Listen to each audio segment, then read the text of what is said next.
showbiz, meron po akong naipon para sa kinabukasan ko. Talaga matitiis mong hindi gumastos? Pag importante yung bagay ang pagagastusan, syempre kailangan ko yung maglabas ng pera kasi malay mo naman po kung ano nang mangyari. Kunyari po, may ma-hospital, wala nang pera. Tulad po ng nakaraan, di ba, na dengue po ako, di pa ako artista.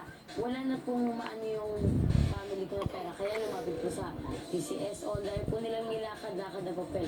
Pero balita ko, may pangarap ka talaga na uri ng bahay. Ano yung pangarap mo na yun? Ang pangarap ko po talaga makabili ako ng bahay na may swimming pool. Para po, kung sakaling magsiswimming kami, pagpupunta kami saan, yan, dyan na yun eh. Mukhang work in progress at talagang pinagagawa mo yung bahay mo. So, marami pang hindi tapos. Siyempre may screen, dahil pa po talagang di tapos. Yung kwarto po sa taas ay din. At ito yung bahay na gusto ko nang itatapos. Nagawa na siya pero hindi pa siya finish. Gusto ko na talagang parang sa kwarto dito. Kasi ang balak dito magiging Makikita yan.